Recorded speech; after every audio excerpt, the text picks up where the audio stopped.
అబ్బా మెల్లగా. ఏమండి చెప్పు. మీరు ఆ రౌడీలే చితకబాదిస్తుంటే నేనెంత గర్వంగా ఫీల్ అయ్యానో తెలుసా? పైకింత సరదాగా కనిపిస్తారు గాని అమ్మో చాలా గట్టివారే. ఇప్పుడేం చూసావు? చిన్నప్పుడు ఇంకా చాలా గట్టిగా ఫైట్ చేసేవాడిని. అసలు వాళ్ళని కొట్టడానికి 4 నిమిషాలు ఎందుకు, 2 నిమిషాలు చాలు. కాకపోతే నీకు ఉద్యోగం లేదని బెంగతో కాస్త నీరసంగా ఉన్నాను గాని లేకపోతే. సర్లేండి, మాట్లాడితే ఇదొకటి. ఏమండి విప్పించేది ఏమిటండి? భుజమే చేస్తానంటే మీతో ఒక మాట చెప్పాలి. ఏమిటిది? ఇక్కడ కాదు, ఇంకెక్కడ? గదిలో చెప్తాను. అమ్మ దొంగ, నీ అటాక్లు నా దగ్గర సాగవు. నేను వెళ్ళిపోతున్నా. తండ్రి ఉద్యోగం కొడుకు ఇవ్వడానికి ఇదేం వారసత్వం అటయ్యా, గవర్నమెంట్ జాబ్.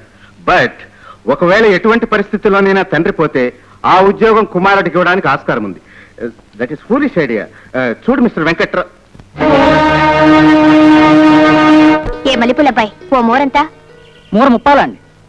మొత్తం బుట్టెడు పూలు ఎంతకిస్తావు? మొత్తం పూలే ఎందుకంటే? నీకెందుకయ్యా, ముందు రేట్ చెప్పు. 10 రూపాయలు పెంచండి. సరే, లోపల పెట్టు. ఏమిటి విచిత్రం? 3 పువ్వులు కొనమంటే మూత ముడుచుకునేదానివి బుట్టెడు పూలు ఎందుకు కొన్నావి? పట్టె మంచం మీద పరుచుకోవడానికి. ఏయ్, ఏమిటి నిజమా? అవునే, ఇన్నాళ్ళు ఆయన్ని కావాలనే ఏడిపించాను. పాపం చాలా బాధ పెట్టాను. నన్ను ఉద్యోగం చేయమన్నారే తప్ప ఇంక నన్నేం బాధ పెట్టారు? నన్నింత ప్రేమగా చూసుకునే భర్త దొరకడం నిజంగా నా అదృష్టం. అందుకే ఈరోజు చెప్పు. చెక్కేస్తోంది. చెప్తే గాని వదలను.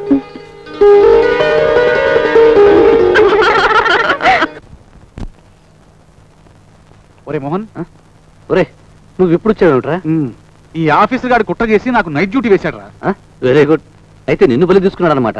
రే, ఈ రోజుతో మనకు రాత్రి డ్యూటీలు స్వస్తి. రేపటి నుంచి పగలు డ్యూటీలు ప్రారంభించబోతున్నాం. ఒరే మోహన్, రేపటి నుంచి నీకు ఎలాగో కథ చెప్పలేను గనక ఈ శుభ సందర్భంలో ఫినిషింగ్ టచ్ గా ఓ మంచి కథ చెప్తాను. ఒరే ఒరే ఒరే ఒరే చేసేదేవో రాత్రి డ్యూటీలు, నిద్ర వచ్చేస్తుంది. నువ్వు ఇంకెవరైనా చూసి. అమ్మమ్మా, అలా అనకరా.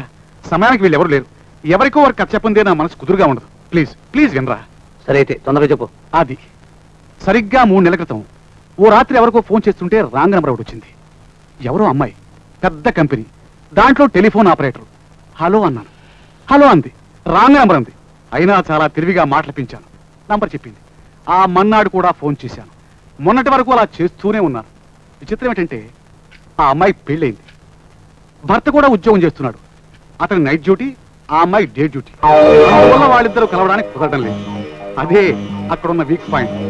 చివరికి నిన్న రాత్రి చెప్పాను, గుడ్ నైట్.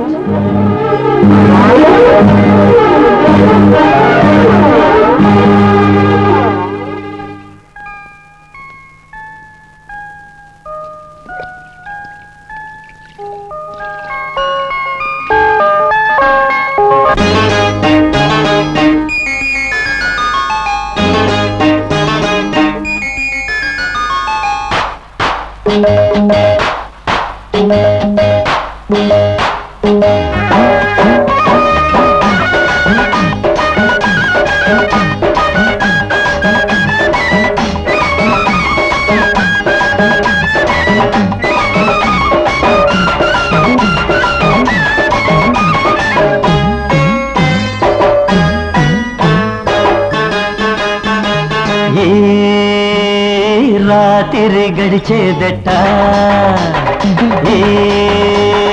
రాత్రి గడిచేదట చీటికి మాటికి అలకైతే నీకు నాకు ఎడమైతే చీటికి మాటికి అలకైతే నీకు నాకు ఎడమైతే నా అలకలు తీరేదట నా అలకలు తీరేదట రమ్మనగానే వచ్చేస్తే ఇమ్మనగానే ఇచ్చేస్తే రమ్మనగానే వచ్చేస్తే ఇమ్మనగానే ఇచ్చేస్తే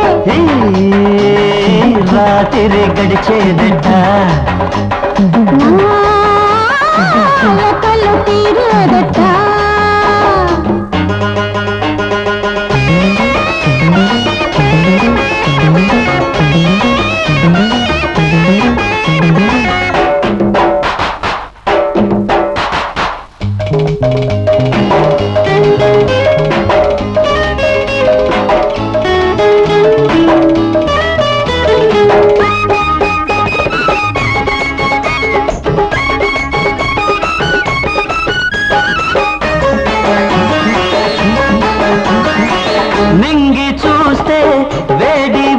వెన్నెల కాసే గాలి చూస్తే మత్తు మత్తుగా వీచే దీపకాంతి పంచి పంచి చూస్తుంటే ఎలాగా పిల్లగాలి తాగి తాగి చూస్తుంటే ఎలాగా అటు చూస్తే సిగలు జాజులు తొందర చేసే ఇటు చూస్తే ఎదలు మోజులు చిందులు వేసే చెట్టా పట్టక లేకుంటే కోరిక తీరేదెట్టాగా పట్టు విడుపు లేకుంటే నీతో గడిగేదెట్టాగా రాత్రి గడిచేదెట్ట అలకలు తీరేదెట్ట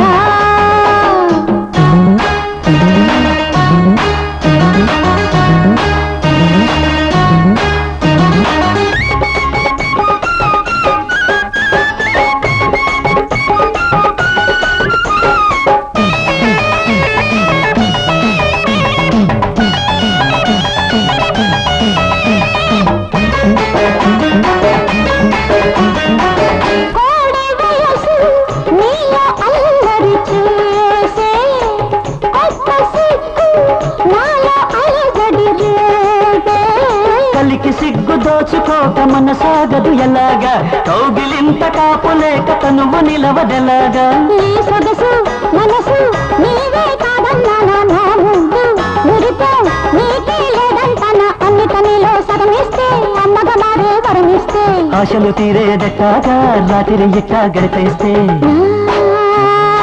అలకలు తీరేదెట్ట అలకలు తీరేదెట్ట రమ్మనగానే వచ్చేస్తే ఇమ్మనగానే ఇచ్చేస్తే రమ్మనగానే వచ్చేస్తే ఇమ్మనగానే ఇచ్చేస్తే రాత్రి గడిచేదెట్ట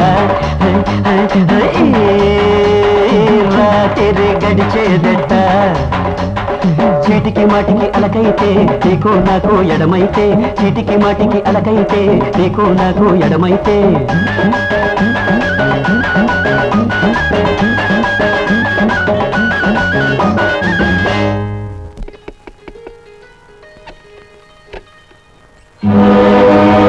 డాక్టర్ శ్రీరాములు గారి ఇల్లు ఇదేనండి.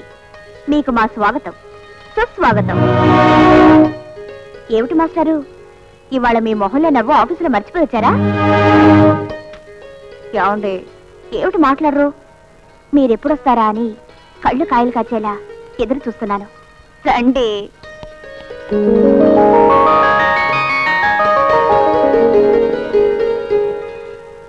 మీరు తొందరగా స్నానం చేసి భోజనం చేసేస్తే ఈ రాత్రంతా. అదేమిటండి అలా ఉన్నారు? ఏం లేదు జయ, నేను నీకు కథ చెప్తాను. బాగుందండి మీ వరుస. ఇంతకాలానికి మన కష్టాలు గట్టెక్కుతున్నాయని నేను ఆనందిస్తుంటే ఈ సమయంలో కథలు కాకరకాయలు ఎందుకండి? నేను విన్నాను. జయ, ఈ కథను తప్పకుండా వినాలి. మా ఆఫీసులో సుందరమూర్తిని ఓ అబ్బాయి ఉన్నాడు. ఉంటే ఉన్నాడులేండి, మనకెందుకు? జయ ప్లీజ్, నేను చెప్పేది జాగ్రత్తగా విను. నువ్వు మర్చిపోలేని చిత్రమైన కథ ఇది. మన తొలి రాత్రిని ఎప్పటికీ మర్చిపోకుండా ఉంచే గొప్ప కథ ఇది. సరే, మరీ ఇంత ఇదిగా చెప్తున్నారు కాబట్టి అవకాశం ఇచ్చేశాను, చెప్పేసుకోండి. ఆ సుందరమూర్తిది విచిత్రమైన స్వభావం. అతనికి ఇంకా పెళ్లి కాలేదు, చేసుకోడు కూడా. కానీ కంటికి అందంగా కనిపించిన ప్రతి అమ్మాయికి వల వేస్తాడు. ఆ అమ్మాయితో నెమ్మదిగా పరిచయం చేసుకుని ఆ పరిచయాన్ని బాగా పెంచుకుని చివరకు ఆ అమ్మాయి శీలాన్ని దోచుకుంటాడు, నమ్మించి మోసం చేస్తాడు. పెద్ద వెధవలా ఉన్నాడే, వాడి కథ మనకెందుకు? ఏదో గొప్ప కథ అనుకున్నాను. పూర్తిగా వినుజయ, అప్పుడు తెలుస్తుంది అది ఎంత గొప్ప కథో. వాడికి విచిత్రమైన అలవాటు ఉంది.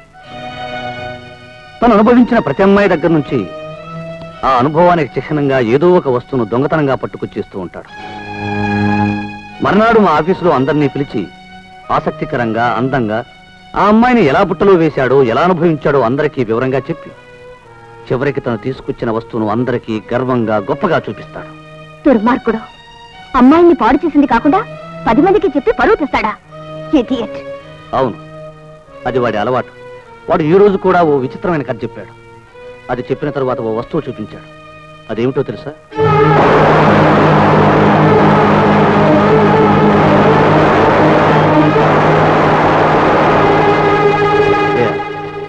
ఇది మనకు జరగని తొలి రాత్రికి నీకు బహుమతిగా ఇచ్చాను, గుర్తుందా? ఏమండి, నేను చెప్పు. వద్దు చేయ, నాకు ఇంకేమీ చెప్పక్కర్లేదు. నేనేమీ ప్రశ్నలు వేయను. ఎందుకో తెలుసా, ఇది వాడి చేతికి ఎలా వెళ్ళింది అని అడిగితే ఎక్కడో పడిపోయిందండి అని చెప్తాం. నాకెందుకు చెప్పలేదు అని అడిగితే మర్చిపోయానండి అంటాం. ఇలా ప్రతి ప్రశ్నకు ఏదో ఒక సమాధానం ఉంటుంది.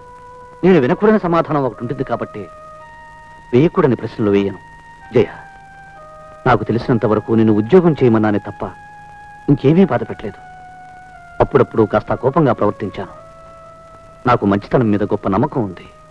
పవిత్రత అంటే అంతులేని గౌరవం ఉంది. కానీ కొట్టి తట్టి కుసంస్కారాన్ని మాత్రం కాదు. అందుకే నాది ఒకే ఒక రిక్వెస్ట్. తక్షణం ఈ ఇంటి నుంచి వెళ్ళిపో, దయచేసి వెళ్ళిపో.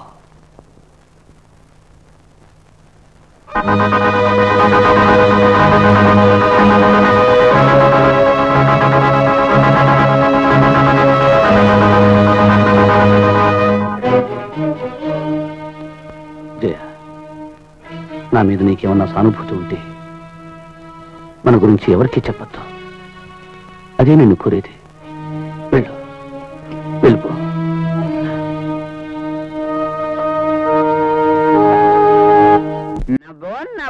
నా బిడ్డ నా కర్రీ ఎత్తుగోలుసులు ఏంటి గురుగారే ఏంటంత హుషారే ఉన్నారు? ఈ రోజు నుంచి మన రూట్ మారిపోయిందిరా.